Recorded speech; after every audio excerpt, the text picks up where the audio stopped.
السلام علیکم پیارے ساتھیوں، آج کی ہماری کہانی یہ ایک ایسی جگہ کی ہے جہاں پر جنات کا بسیرا تھا، اور یہ جنات کا بسیرا ایک گاؤں میں تھا جہاں پر ایک حویلی تھی۔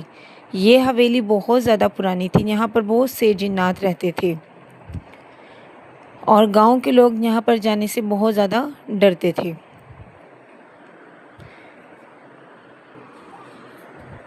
اسی گاؤں سے کچھ فاصلے پر ایک لڑکی رہتی تھی جس کا نام مہرین تھا۔ مہرین دور سے اس حویلی کو دیکھتی اور اس کے اندر جانے کی جستجو کرتی، لیکن وہاں کے لوگ اسے جانے نہ دیتے تھے۔ مہرین ایک بہادر اور اچھی لڑکی تھی، وہ نیک اور رحم دل انسان تھی۔ وہ ہر ایک کو اچھا سمجھتی تھی، اس لیے اس کا دل صاف تھا۔ ایک دن مہرین کی دوست کی شادی تھی۔ مہرین اپنی سہیلی کی شادی کے لیے بہت زیادہ خوش تھی۔ اس نے رنگ برنگے کپڑے لیے۔ وہ چاہتی تھی کہ وہ اپنی سہیلی کی شادی میں جائے اور وہاں پر جا کر اپنی سہیلی کی شادی منائے۔ مہرین نے اپنے دل سے اپنی سہیلی کی شادی کو اٹینڈ کیا اور ہر طرح سے خوشی منائی۔ شادی کے اختتام پر وہ اپنے گھر کی طرف چلی۔ جیسے ہی وہ اپنے گھر کی طرف چلنے لگی تو تیز بارش شروع ہو گئی۔ اس بارش میں مہرین نے اپنے آپ کو چھپانے کی کوشش کی۔ جیسے ہی بارش کی رفتار تیز ہوئی تو وہ اس گاؤں کی طرف بڑھی جہاں پر یہ حویلی موجود تھی۔ کیونکہ مہرین ایک بہادر لڑکی تھی، وہ اس حویلی میں داخل ہوئی، اور جیسے ہی وہ اس میں داخل ہونے لگی تو طرح طرح کی آوازیں آنے لگی۔ ان آوازوں کے ساتھ مہرین کو ڈر بھی لگا، لیکن مہرین بالکل بھی نہ رکی۔ مہرین کے حویلی میں داخل ہوتے ساتھ ہی ایک جن نمودار ہوا۔ یہ جن سیاہ لباس میں موجود تھا، اس کی آنکھیں نیلی تھیں۔ مہرین اس جن کو دیکھ کر بہت زیادہ خوفزدہ ہو گئی۔ اس جن کا نام زیان تھا۔ زیان ایک نیک اور رحم دل جن تھا۔ اس کی آنکھیں نیلی تھیں اور یہ قد وائز لمبا تھا۔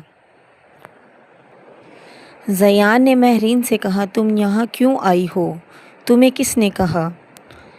مہرین اسے دیکھ کر بہت زیادہ خوفزدہ ہو گئی۔ ایک دم وہ پیچھے ہوئی، لیکن جیسے ہی زیان جن آگے کی طرف بڑھا تو مہرین پیچھے کی طرف اپنے قدموں کو کرتی گئی۔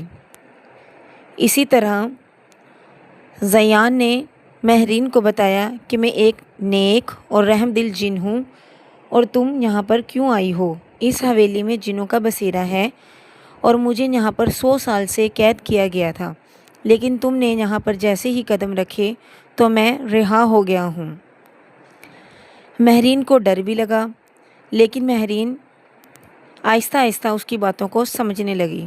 اس کے بعد مہرین اپنے گھر کی طرف چلی گئی، لیکن اگلے روز اسے دوبارہ ہی حویلی کی طرف جانے کی جستجو ہوئی۔ جیسے ہی اگلی صبح ہوئی تو وہ دوبارہ حویلی کی طرف گئی، اور حویلی میں جا کر اس نے زیان جن کو دیکھا۔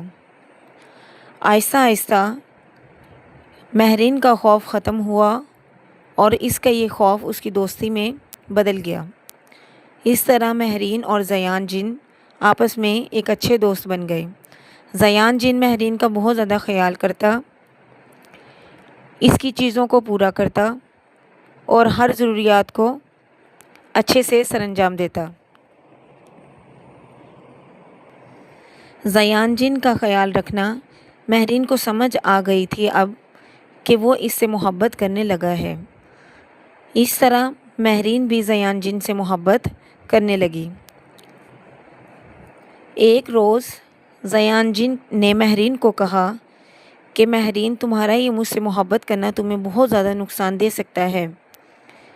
اس بات پر مہرین بہت زیادہ رونے لگی، کیونکہ زیان جن نے اسے بتایا تھا کہ جنوں کی دنیا الگ ہوتی ہے اور انسان کی دنیا الگ ہوتی ہے، اور میں نے اپنی دنیا میں واپس جانا ہے۔ اگر تم مجھ سے محبت کرو گی تو اس کا انجام بہت برا ہوگا۔ اس پر مہرین بہت زیادہ روئی، لیکن اس نے زیان جن کی ایک نہ سنی۔ زیان جن نے بتایا کہ 100 سال بعد ہمیں جنوں کی دنیا میں واپس جانا پڑتا ہے اور اب میرا ٹائم مکمل ہو چکا ہے، تو اس وجہ سے میرا اب جانے کا وقت آ چکا ہے۔ اگر اللہ نے چاہا تو میں دوبارہ تمہارے سامنے آؤں گا۔ اس کے بعد مہرین نے بہت زیادہ چیخیں ماری اور وہ چیخیں مارتے مارتے زمین پر گر گئی۔ اگلے روز اس حویلی سے ساری ہی خوشیاں اور روشنائیاں جو جنوں کی تھی وہ ختم ہو گئی اور مہرین اکیلی رہ گئی۔ پیارے ساتھیوں، اگر آپ کو میری یہ کہانی پسند آئی ہے تو آپ اچھے کمنٹس دیں اور مجھے یہ بتائیں کہ اس میں کیا بہتری کرنی چاہیے۔ اس کے ساتھ ساتھ چینل کو لائک کریں، سبسکرائب کریں اور اسے مزید شیئر کریں۔